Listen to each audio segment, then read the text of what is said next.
Bonjour, bienvenue sur Tout Feu Tout Scrap avec Céline. Je suis Céline Juncker, démonstratrice indépendante pour les produits Stampin' Up. Je vous retrouve aujourd'hui pour la réalisation d'une boîte, puisqu'on approche énormément de la date pour le calendrier de l'Avent.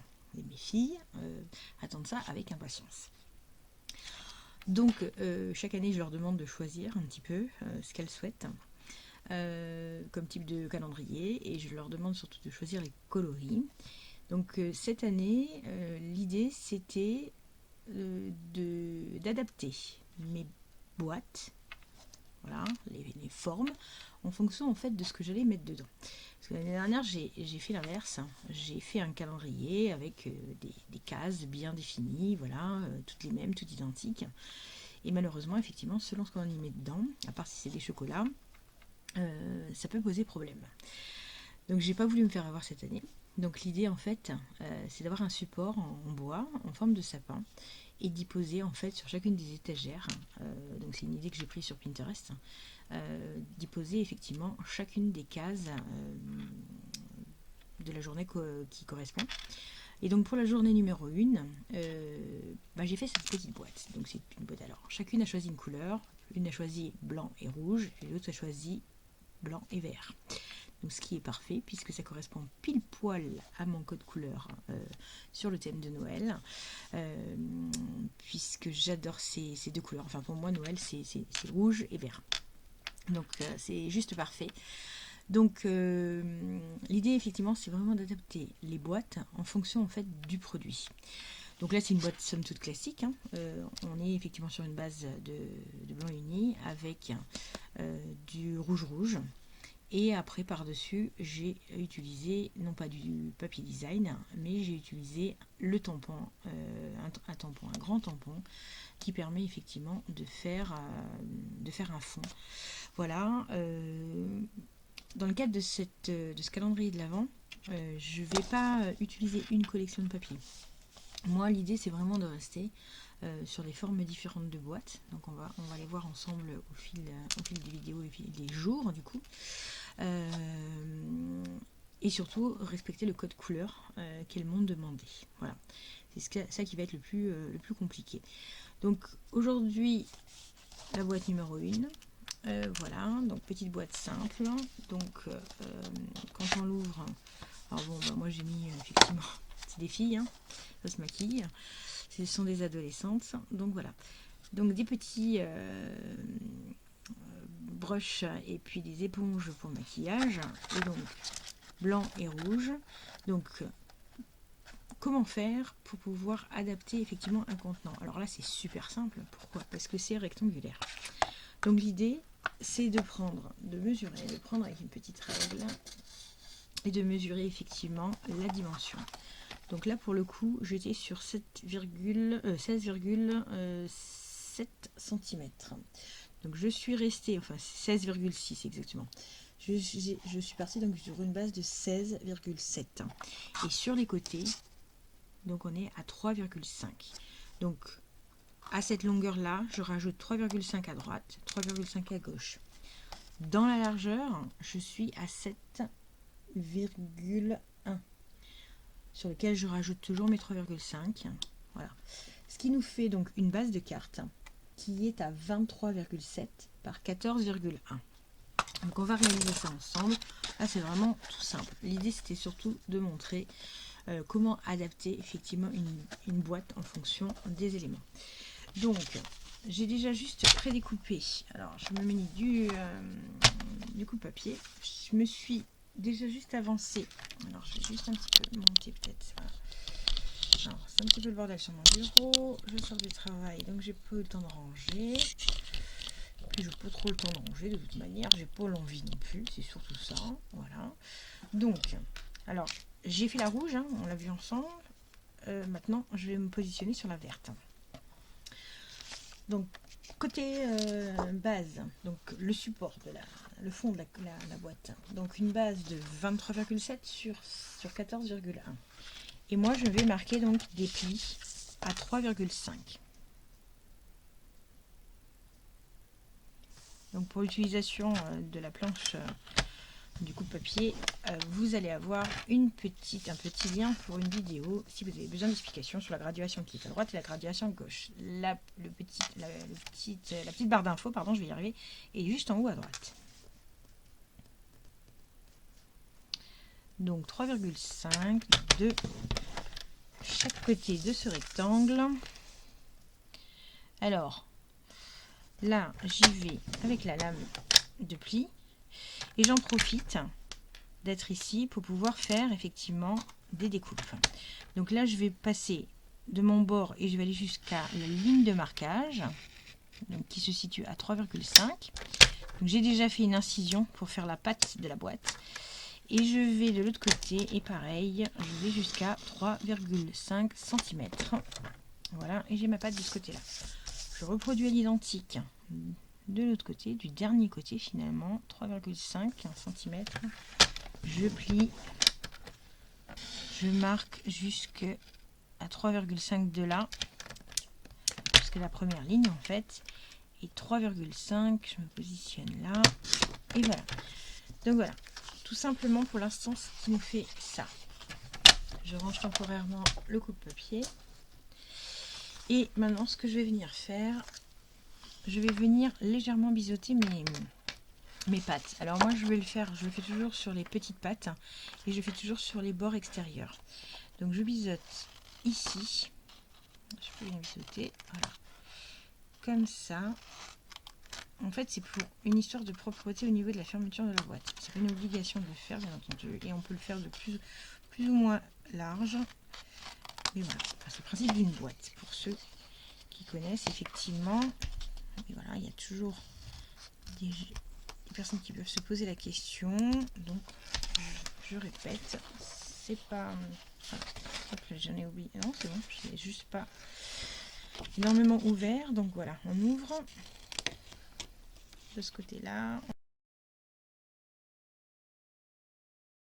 ce qui nous donne ceci. Alors, j'ai peut-être une lumière qui est un peu trop intense et qui peut peut-être vous gêner. Je cherche à bien trouver le bon équilibre. Voilà, ça devrait être bon. Alors, sans être trop dans le noir en même temps. Voilà, peut-être comme ça. Non, non, c'était bien finalement tout à l'heure. Ok. Et là, tout simplement, ben, on va marquer nos plis. Celle-ci, elle est vraiment pas compliquée.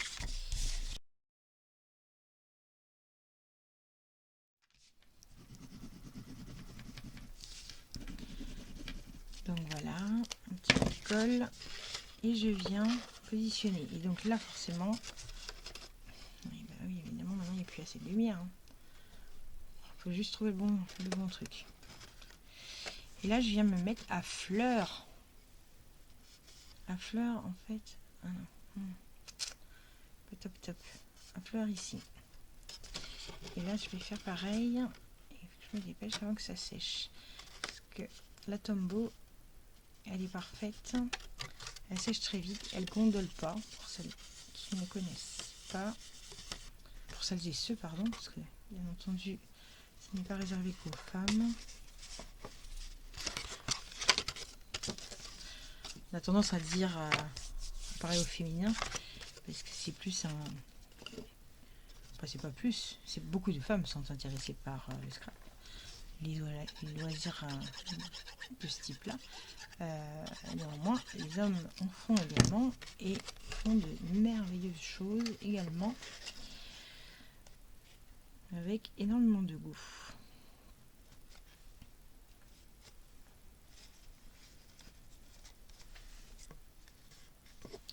Voilà, donc là nous avons une première base. Voilà, tout simplement. Maintenant, on peut y mettre effectivement notre petit produit, tout simplement, notre cadeau, et donc on aura fait la boîte pile poil à sa forme et à sa dimension surtout. Donc maintenant, il me reste à faire le couvercle. Donc là, je suis partie sur une base de verre, donc le principe, il est exactement le même pour faire un couvercle. Ça reste une base comme celle-ci. La seule chose, c'est que bon, on va la faire d'une couleur différente, et c'est surtout, il faut qu'elle soit un chouïa plus grande. Parce que sinon, si vous faites exactement aux mêmes dimensions, bah forcément, ça ne va pas s'emboîter. Donc ici, j'étais partie sur 16,7 et 7,1. sur la base centrale, hein, sur cette partie-là, et j'avais mis 3,5 de chaque côté.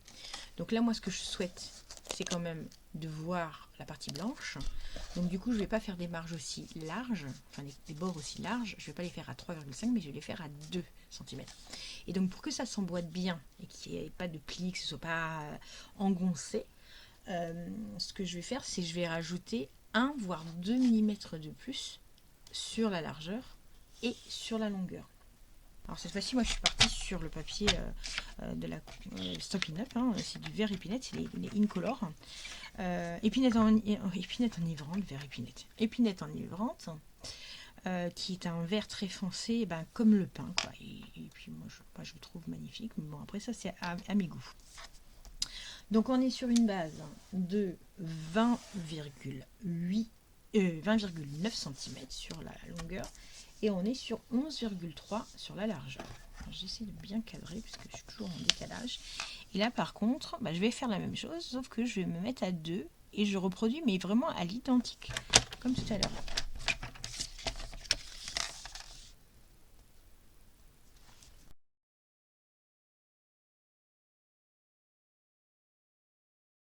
J'ai biseauté mes angles, on est d'accord, j'ai fait mes ouvertures, voilà. Avant de marquer mes plis, alors je peux les marquer déjà dès maintenant en fait, ça de fait, pardon. Mais par contre, avant de monter la boîte concrètement, je vais aller d'abord faire mon fond de papier blanc qui est ici. Voilà, je vais le faire en vert, hein, la même chose, parce qu'il sera plus aisé de venir le coller après coup sur la boîte tant qu'elle est encore à plat plutôt que de la monter. Après c'est une histoire de choix, hein, les deux se font quoi qu'il en soit. Mais bon voilà, moi j'aime bien quand c'est comme ça. Donc pour pouvoir reproduire cette partie là. Donc là moi je suis venue prendre une feuille de blanc uni de nouveau avec une dimension de 16,3 cm. J'ai l'impression qu'elle n'est pas à droite. Attendez, je me suis trompée. Non. Alors c'est 6,7. Ouais, c'est ça. Ah non, c'est ça. 6,7 par 16,3. C'était une impression. Après, ce que j'ai fait, je suis venue avec le Stamparatus. Je vais me positionner comme ça parce que je ne suis pas assez bien mise avec ma caméra. Stamparatus. Donc, du coup, je viens me positionner ici. La feuille, elle est plus grande en fait que le tampon. Ok. Donc, ce que j'ai voulu faire, moi, comme vous pouvez le voir là, j'ai voulu faire une ceinture. Donc, je l'ai fait en 2 temps. Donc, après, vous le positionnez comme vous souhaitez. Moi, pour le coup, bon, je me suis juste pris des repères. Donc, j'ai mis du masking tape pour pouvoir me repérer. Et là, je sais que mon tampon, il va aller jusqu'ici, jusque là. Donc là, c'est un petit peu trop haut. Donc moi, ce que je veux, c'est à peu près que ce soit au milieu. Donc je vais me positionner de la sorte. Hop. Ça va faire une petite ceinture. J'avais mis à 6 tout à l'heure. Ouais, c'est bien ça, 6 là. Après, c'est vous qui voyez. Hein, c'est en fonction de vos souhaits. Alors, j'ai cassé mon aimant, mais c'est pas grave. Et là, je vais venir effectivement... Alors là, c'est pareil. Ma feuille, oui, bah, je vais tamponner, je verrai bien où ça tombe. C'est pas grave, on va le faire sur la partie centrale. Voilà. Et je viens positionner. Il faut encore un peu plus par ce côté-là. Plus par ici.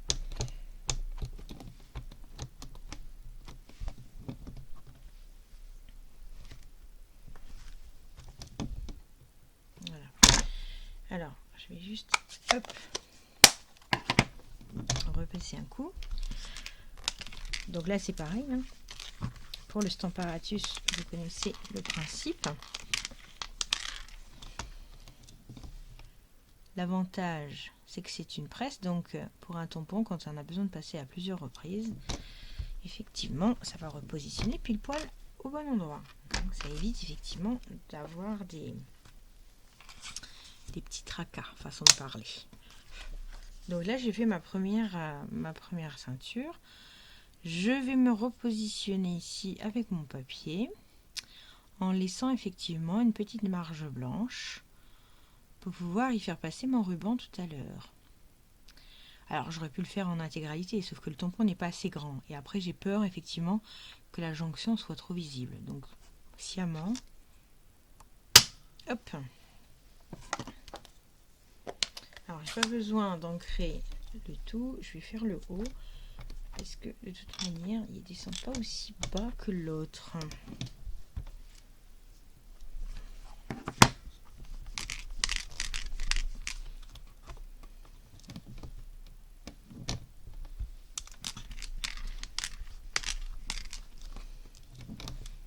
Et voilà. Parfait. Donc j'ai désormais ma feuille. Alors, avant effectivement de venir la coller, je vais prendre le ruban qui est assorti au papier et qui donc se nomme également, alors c'est un ruban qui est magnifique en organza pour un, on voit pas forcément bien. L'idéal effectivement c'est de travailler à la lumière du jour. Pour autant, c'est pas mon cas le soir. Voilà. Et il est magnifique. Donc ce que je vais faire, c'est prendre un bout, couper, voilà, et du coup je vais venir mettre un morceau de, un morceau en fait de double face que j'ai encore reperdu. Alors en transparence, je vois où est le centre, voilà.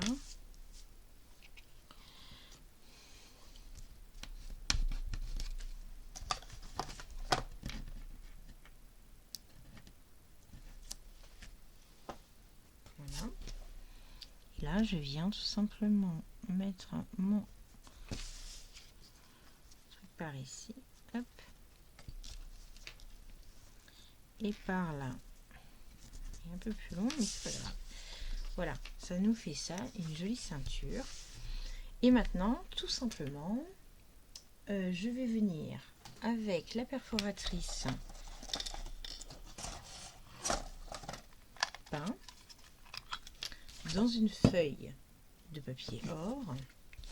Je vais venir simplement perforer mon sapin.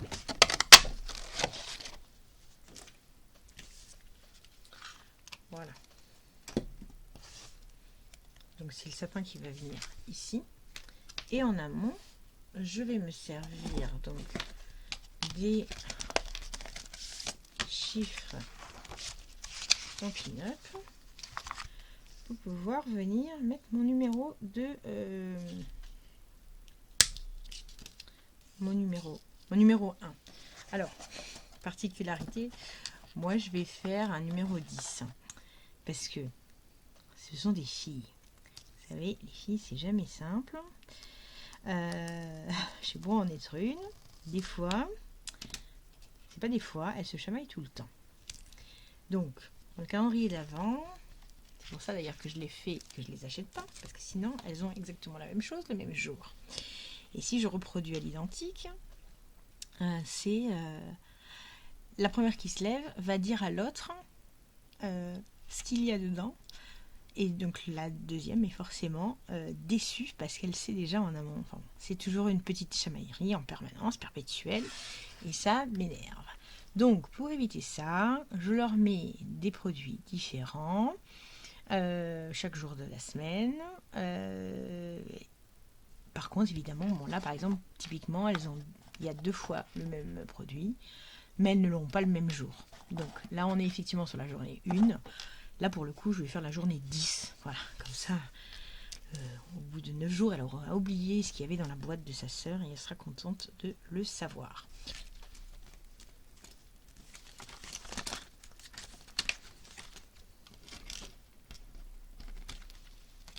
Alors, je range vite. Parce que moi, je suis du style à perdre tout. Voilà. Et en même temps, j'en ai profité pour faire une autre découpe. Une découpe dans un papier rouge, histoire que ça ressorte un petit peu. Ici, j'avais mis une touche de vert avec un feuillage. Je voulais reprendre ce même feuillage et le mettre en rouge, même si c'est pas commun d'avoir un feuillage rouge. Bah évidemment, je ne l'ai pas rangé tout de suite. J'ai déjà trouvé moyen de le perdre. Je le retrouverai, certes. Mais bon, voilà. Donc, par défaut, j'ai fait une petite fleur. C'est une fleur de poinsettia. Et là, celle-ci, elle est issue, en fait, du set de poinçons cadre festif. Cadre festif qui est magnifique. J'arrête pas de m'en servir. Voilà. Donc là, pour le coup, je disais, hein, c'est du 10. C'est du 10. C'est du 10, non. Ça va peut-être pour être 10. Si, quoique, dans le sapin, est-ce que ça rentre? Bon, c'est pas grave, hein, je vais mettre un autre chiffre. Elle va s'en contenter. Ouais, non, c'est bon. Simplement le coller.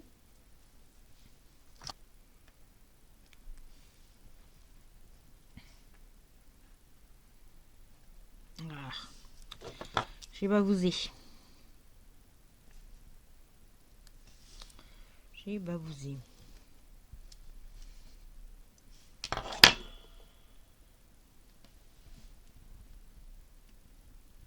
Voilà.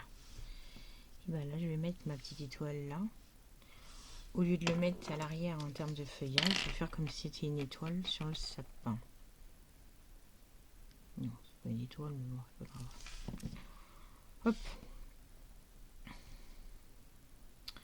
Pas une étoile, mais voilà, on le met dessus, c'est pas grave. Hop. Et puis bah non, tout simplement, notre sapin, on vient le coller ici. Et là, on vient avec des stampings dimensionnels. Parce que moi, d'une création à une autre, je perds tout. Je suis désordonnée au possible. Voilà.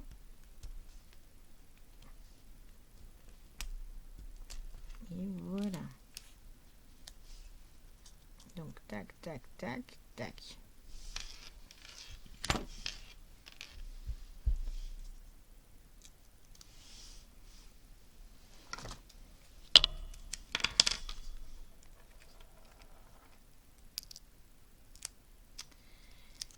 J'ai touché trop tôt.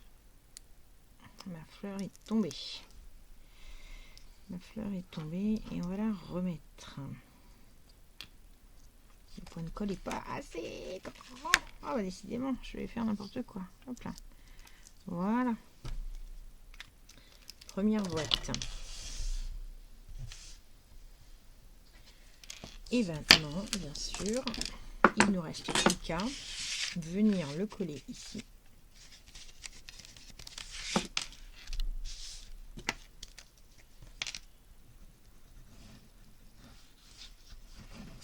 Voilà. Hop, hop, hop, hop, hop. Et voilà. On vient positionner ça là.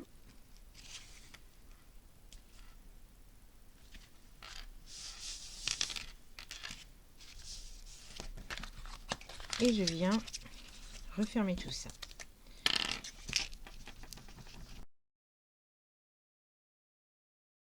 Et voilà. Où ai-je mis mon support? Il a disparu. Non, il est là. Ordonnez, ordonnez la fille. Voilà. Et voilà. Et maintenant, on va passer à la création de la seconde boîte. Voilà les deux boîtes. Donc, finalement, j'ai fait pile poil au même endroit. Bon, c'était pas voulu, mais voilà. Donc, deux boîtes similaires, hein, pour autant, donc deux couleurs différentes. Voilà, avec un ruban différent et comment dire, un petit gris-gris en complément un petit peu différent. Voilà pour moi, donc 1 et 10. Alors c'est 1 et 1 en réalité, hein, comme je vous disais. Moi j'ai mis du 10, mais en fait ça sera il y aura bien une boîte en 10 en rouge. C'est simplement pour pas qu'elles aient le même jour l'ouverture du cadeau. Voilà. Donc, et je vous retrouve dans la vidéo suivante pour la journée numéro 2. Bien entendu, le plan sera sur mon blog, sur lequel vous allez avoir effectivement tous les plans de découpe, les tailles et autres.